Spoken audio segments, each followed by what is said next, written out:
welcome to a brand new vlog. And this vlog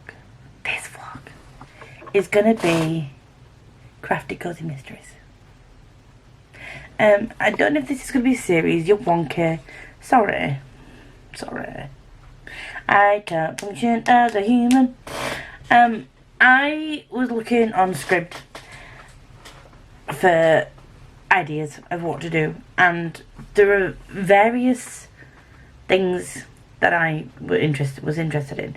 Some I can only do during the seasonal period, which is like seasonal cozy mysteries or seasonal contemporaries, but these can be read at any time, and they are all sort of crafty cozy mysteries, and I don't even know how I came across these, not gonna lie. I think it was because I was trying to do the alphabet challenge last year, or the fully booked journal thing, and I couldn't find X or Z. Was it W? X or Z was definitely ones I was struggling with.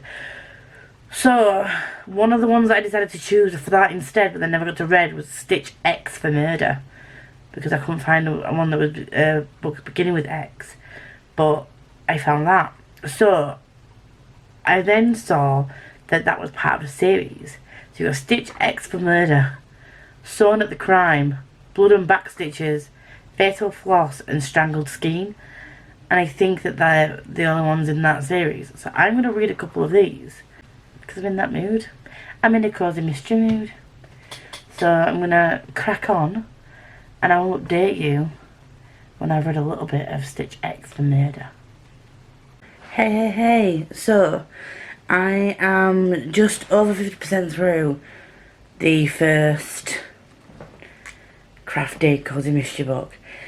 I didn't end up reading a Stitch X for Murder, because I thought that was the first one in the series.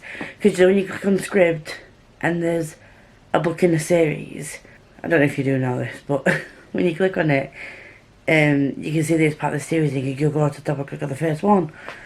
But for some reason, don't ask me why, when I went into Stitch X for Murder, I scrolled to the top, that was the top one. But when I clicked on it, it was like book 9 or book 5 or something. So I had to go onto Google to see which was book 1, because when I tried to search for it as a link to the series, it wasn't doing it. So I just typed it in. So the first one in the series is Crossed by Death. So this follows a woman who's a single mother. The way that she describes herself, I think she's pushing 40 or is early 40s. So it's like an older main character, which we do love. And she lives in this small town. She's lived there her whole life. Phone's fallen. She's lived there her whole life, and then she's a historian. So I've read a few different cozy mysteries. So for instance, the Jana DeLeon ones. She's a CIA agent that's had to hide away in a small town. So she's new to the small town, and then things happen. Whereas this one is like she's grown up there, so she knows the area, and so then she's a historian, which again I've never read a main character as a historian, and she goes in this building. She went in to see if, because it had been empty for ages, see if she could get anything of worth out of it. So she would write an article on this place and all about its history within the town. And so she was going to go into the building to see if she could find any sort of, hidden treasures that she could say, like, this is X amount of years old, this is worth blah blah blah. Basically save, special parts of the building. But when she goes into the building, she ends up coming across a dead body, obviously. And with this story, she likes to cross stitch, so that's where the cross bit comes from. I will say that out of the mysteries that I've read so far, this one, it's good. It's it's probably sitting at a 3 or a 3.5, just because she does seem to mention a lot, you know, how she's being a single mum is so hard, and I know this might just be me being picky, but she's like, oh, being a single mum is so hard. She's mentioned that she's a single mum and how her and her son Sawyer have to rely on her mum or her stepmom and her dad, and I don't know. It's good that there's another protagonist, but and I sort of like the fact that she's also like a single mum and she's got a full-time job, and you know but it does keep referring to the fact that money's so tight, and I don't know why it keeps referring to that, because it's gonna be obvious that if you're a single parent and you work in a full-time job, and paying for everything yourself, money's gonna be tight. I don't know. I don't know if there's a point to that being mentioned, but that's gonna come up at any point throughout the series. And I'm quite curious to find out how the rest of the series goes, though. So I think that these ones are the kinds of ones that I'll just pick up if I need a bit of a palate cleanser. Especially that the next books that I've got to read are going to be physical reads. This is just so there's a slight potential romance on the horizon as well, which you will find a lot in Cosy Mysteries. It's kind of like it's kind of like a cozy romance mystery. That's the kind of vibes that I've been going for. So yeah, I am really enjoying it, but at the moment it's like 3 and 3.5, and I'm glad I didn't buy these physically. So these aren't ones I would go and buy physically. The Janet Delian ones, they're the ones I would buy physically. But yeah, I'm really enjoying it. I would continue this series. So I do have just under 50% left that I will come back to with my thoughts at the end. I don't know what my hair's doing, but yeah, at the end. Bonjour, hola, annyeong. Hello, I'm back to update you on some things. So, I finished Crossed by Death. I don't know if I told you that, but I did really enjoy it. I think that it would get a 3.5 from me. I do like the fact that it's an older protagonist, but I do like the fact that it's an older protagonist. She's mid-40s, she's single mum. I do really like that.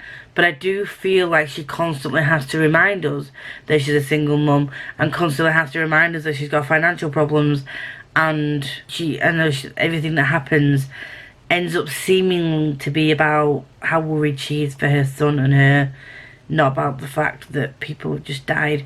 So that's probably one of the things that I would sort of say might get on other people's nerves, because she doesn't make it about herself. Like, someone else has died, she finds the bodies, or she found a body in the first one and she found part of a body in the second one. The people that she's not close to, but if like her mother's upset, she's like, oh my god, I can understand how it would feel if it happened to my son, and then she gets upset, and it's kind of like, I don't know, it just, that bit I kind of just annoys me a little bit. But I do like the friendship that she's got with her best friend Mika, and I do like the relationship that she's got with her family.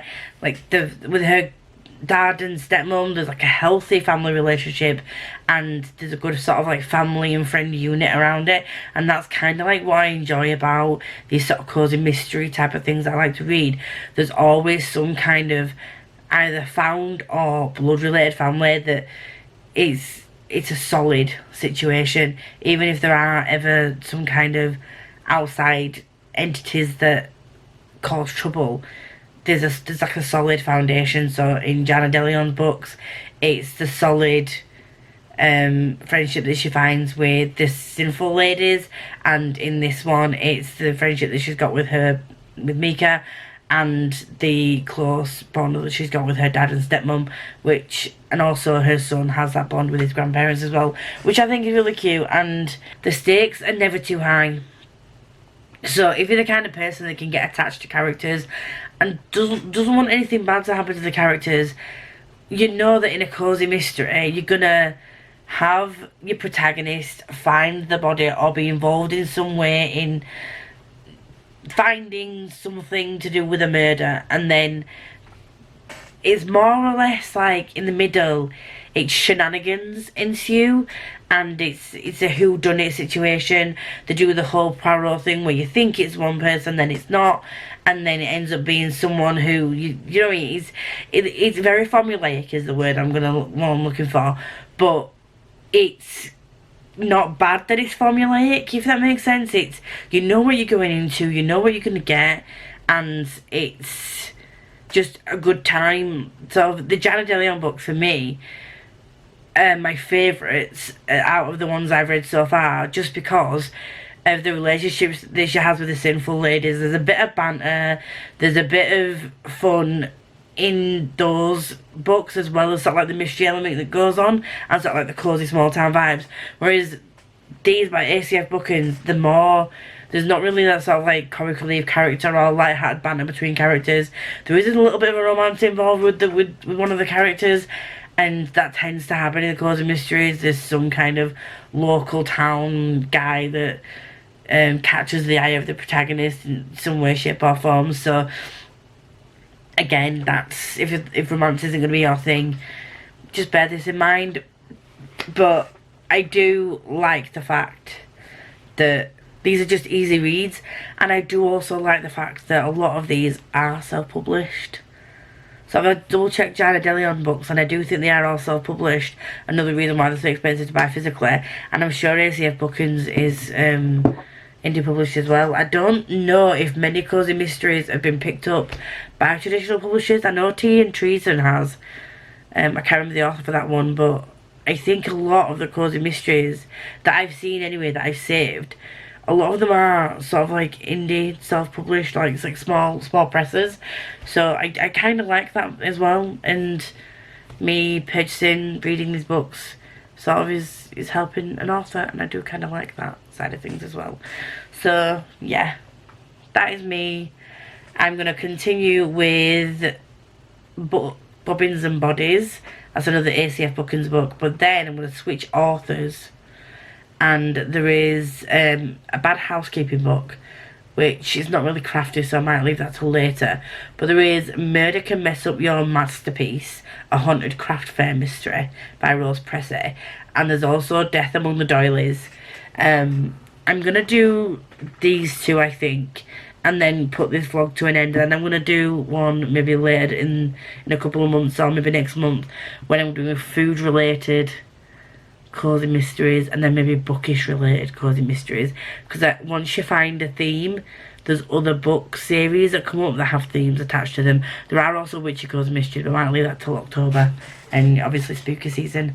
But yeah, I think I might do like a mini series of like specific themed Cosy Mystery books and rate them. That's what I'm gonna do, I think. Anyway, I'm gonna go now, and I'll be back to update you on Bodies and Bobbins. Bobbins and Bodies. Hello friends.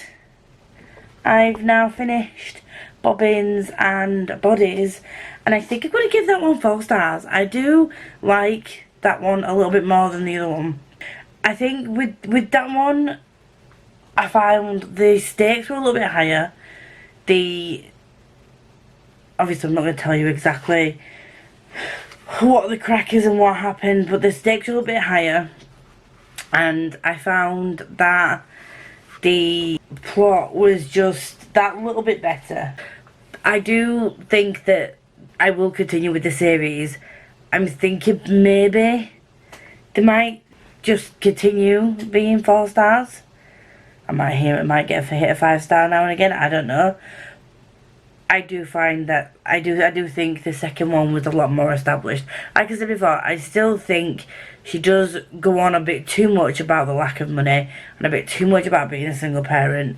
Because we get the gist, like, but the fact that she goes on about being a single parent, but then she does have a close-knit family and friend like group that she can rely on, so it's not like she's completely alone with no support whatsoever. So I do get that you can't fully rely on family and friends to help out when you're a single parent, because obviously it's your child. But I don't know, there's just that little thing that makes me think mentioned it again. You mentioned it again, which is what's stopping it getting that 5 stars. I think as we get to know her as a character a bit more and the series progresses, I'm hoping that kind of thing stops, because maybe she just feels like the author felt like we needed reminding because it was the first couple of books. I don't know, we'll see. But I'm going to listen to a different one now, and it's going to be, let me just get me Scribd. I know it's not called Scribd anymore, but I am going to continue to call it Scribd. I'm going to read Murder Can Mess Up Your Masterpiece. Shall we look at this? This is book 1 in the Haunted Craft Fairs mysteries, and it's about an artist welcomes a chance to show her paintings at a craft fair in her hometown of Gatlinburg, Tennessee, when she and her Chihuahua Van Gogh Chihuahua Van Gogh can park a vintage Shasta trailer and sell her creations too. Unfortunately, her sales take a hit when a customer returns painting, claiming it's haunted. So, could I read this in spooky season? Possibly. But I'm going to put it as part of this vlog. So, I'm going to head off, read this, and I will come back at you with an update. This is slightly longer in time than the other books I've read. This was about 2.5 hours on the speed that I read, maybe 2.5 to 3. And this is 3.5 to 4. But I don't want to speed it up and slow it down, etc. So, yeah. I'm going to head off. And I'll be back. Wrong. I realised those are only available on ebook. So, we've gone over to Audible to see what's included in my Audible subscription. And I found Knitted and Knifed by Tracy Drew. So I'm going to play Knitted and Knifed. I'm going to listen to Knitted and Knifed. And this is about 3.5 hours. So this is what I'm going to read instead. Don't know why I'm pointing my finger at you like this, but I'll be back. It's Knitted and Knifed. Hi friends. I need better lighting. I need better lighting than the lighting I have. I don't know what I'm doing. I finished Knitted and Knifed, and I would say that it's probably 4.5. I really enjoyed this one. This one was a winner for me. There was a bit of sort of like a rivalry between some people in the village. There was an immediate sort of attraction to 2 different men that are like on totally different. One's a barrow and one's a cop. Like, there wasn't an immediate sort of like going out on a date and like all that kind of thing. They were just sort of like, these guys are attractive sort of thing. So I think there might be a slow burn romance on the horizon for one of those 2 men. Unsure which she's gonna pick. If it does become a love triangle situation, I might be out. But I'm thinking she's just moved back to town basically, and she used to work as a guidance counsellor, and for reasons she's moved back to a small town. Obviously, murder happens. She ends up falling into said murder, and yeah, shenanigans occur. And I think I really enjoyed this one. So she doesn't have friends per se, but she has her late grandma's cats, who suddenly find themselves also involved in said shenanigans. So they'll follow her everywhere, and they followed her into the crime scene she fell into, and then just caused havoc. So that bit just makes me smile. So there's no sort of comic relief character, but the cats kind of provide that comic relief, because no matter where she goes, like, somehow the cats find her and they just pop up and they're just there, And I just think I'm very much an animal person in general, cats and dogs. I'm not either a cat or a dog person. Don't make me pick, I will not choose. And just having the animal companion sort of vibe situation in a Cosy Mystery, I don't think I've found that in the Cosy Mysteries I've read before. And I really did enjoy it. And I did like that this was slightly longer, so we got slightly more of the investigation side of it and the sleuthing side of it. And this one was slightly different because it's based in New Zealand, so, and the narrator was actually from New Zealand. She was Kiwi, so I really liked that side of things as well. So there wasn't a narrator that was putting on a fake Kiwi accent, because that would just probably really annoy me. Because there's certain parts of a Kiwi accent that I just don't think can be mimicked. And it was just, it was great. It was just so much fun. So that was an Audible, free with my membership. However, I do now want to purchase the other books. So the only one that was on the Audible membership was book 1, obviously, because they want to lure you into the series. And there's so far 5 books out. There's, so, and obviously the whole premise of the series obviously is the Crafty Cosy Mysteries. Well, her grandparents owned a yarn shop, and she goes back to her hometown and ends up working in it, and it's called Unravelled, and it's really cute. And so that was called Knitted and Knife. Book 2 is called Paled and Poisoned. Number 3 is called Hanks and a Hitman. 4 is Striped and Strangled. And 1 is called Slip, Stitch and Slade. And what makes me laugh is that there's like a rhyme that people use for knitting. And one of the women repeated this rhyme, and I really should have written it down, and I need to go back and find where it's mentioned because it was so funny. But then, do you know, like, the one that someone's made, like, strangled, throw away the body and whatever. Like the murdery version, there's not a rhyme, there's just a fun one. They said that, and that just made me laugh because it reminded me of the TikTok that I've seen that it's just like, wrap it round, strangle it, and then stab him, and, oh, anyway. Anyway, I need to find another Cosy Mystery. I'm gonna go for another knitting one, and it is book 2 in a series, but the book 1 is only available on audiobook, on ebook, and I could just go back and read that. And the only thing that I think we're really gonna miss out on is any initial meetings and formings of some of the relationships. Most of these books that I've read, the first books in, it's a lot of, any romance is slow burn, friendships, they're not immediately sort of like best friends. So I can easily just go back and listen to and read that at a later date. So I want to read Dyed in Wool by Peggy Earhart, and it's part of the Knit and Nibble mystery series. There's a cat on the front. There's a cat on the front of a few of the covers.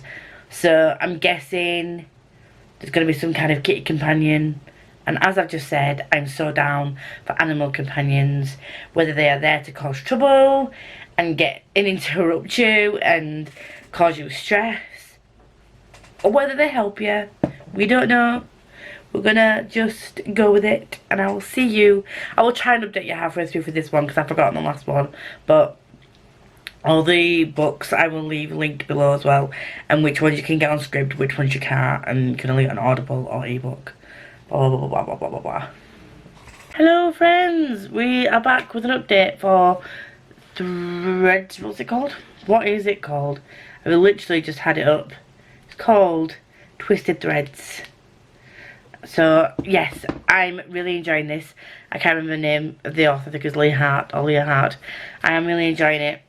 With this one, I don't know if there is going to be any kind of romance involved. She was interested, or it's kind of like not hinted, it's sort of led you to believe she's interested, or used to be interested in Ethan, who is the state trooper. However, he does have a wife and a child. that are over in, and the wife is over in Afghanistan, I think he said. She's in the military, so I don't think there's going to be a romance there. I'm hoping not, because I don't do cheating. That would be cheating. We don't do cheating in books I read. And then the previous one, there wasn't any romance. I know I have said that, so yeah, I do find that I enjoy, because when there's a romance between characters in Cosy Mysteries, it tends to be with the surly cop character that's trying to solve the mystery. They sort of get entangled because he's trying to stop her from getting involved in the trying to solve the crime. So I just kind of like the banter side of that as well, and the sort of angsty sexual tension you get from it. But yeah, we'll see. I'm thinking that with my Cosy Mystery, I do like it with a side of romance. I think that's what I'm feeling. So if you do have any Cosy Mysteries that you can recommend that have like a slice of romance as well, bearing in mind these are just crafty Cosy Mysteries that I've been reading. I still have food related, seasonal, other probably themes that I can think of in relation, like there's a camping one, like an outdoorsy one. So there's many other types that I can look at and authors I can look at. So I will try them later down the line, but for now, out of these, I probably prefer Knitted and Knifed to start with, and then this one that I'm reading. I think I have read another one, I can't remember. Anyway, I'm going to go read this, some more of this, and I will be back later. Hello friends, I've now finished Twisted Threads, and I will be giving it a 4-star. Really enjoyed it. I like the characters, I like the mystery, and I can honestly say I didn't know who done it. I might be being totally dumb, but I didn't guess it. Normally with these Cosy Mysteries, I'm like, yeah, you did it, you done it. But I didn't. I had no idea. So for that reason, it gets a 4. Because I will say this was a small town mystery, but I'm not gonna say it was your typical Cosy Mystery. There are trigger warnings for talks of sexual abuse, but also child abuse. I think that's it. But have a look at the trigger warnings if there are any content warnings out there. But this lean to more towards the heavier side of a mystery, and the only cozy aspect was really the fact that there was like a group of knitters or needlepoint group of people, and they were at the centre of like this mystery, and it was based in a small town in Maine. So that's the only sort of like cozy aspect of it. There was no shenanigans. It was actually quite a serious thing. She was trying to find the thing that happened was quite personal to her. So yeah, I feel like that one, if you're looking for an easy breezy cozy mystery, Twisted Threads is probably not the vibe. That's more of a just a mystery, but based in a small town in America with some sort of crafty background sort of play on it. Do you know what I mean? Like, her grandma ran a group of like needlepoint people. There was like there's a side story that relates to the needlepoint group of people as well. But yeah, so that, I'm really happy with those. Some of them I would purchase physically. I still don't think I would buy that physically, but I would spend the credits on the audiobooks on Audible. Yeah, was it on Audible that I listened to that one? Yeah, it was. So Twisted Threads is on Audible, and Threads of Evidence, which is book 2, is also on the Audible included in your membership. But then I think after that you have to purchase the other ones with credits or with money. So I think I'm not going to go much onto Threads of Evidence. I need to find out what genre that's under, because I feel like to put that under Cosy Mystery, there needs to be some content warnings with that. Is it under Cosy Mystery? Yeah, people are rating. People are saying it's called the mainly needlepoint series, but I feel like I need to have a look on my computer to find out what it's categorised under, because I think it's pushing it, calling it a Cosy Mystery, and I don't know at what point you would call a mystery Cosy. You tell me, at what point would you call it a mystery Cosy? Would you call it Cosy because it's based in a small town and it's got some kind of punny title or whatever? I don't know, because it's called Twisted Threads, and obviously there's a twisted story and there's a murder, and it's all like their lives are all entangled and twisted together, like it makes sense. And obviously it's about a woman whose grandmother owns a store with like a group of people called Mainly Needlepoints. I get it. I get the reason behind the name, but what would you class as a Cosy Mystery? Let's delve in this together. Overall, I'm really happy with what I read. I read, for this vloggerino, I read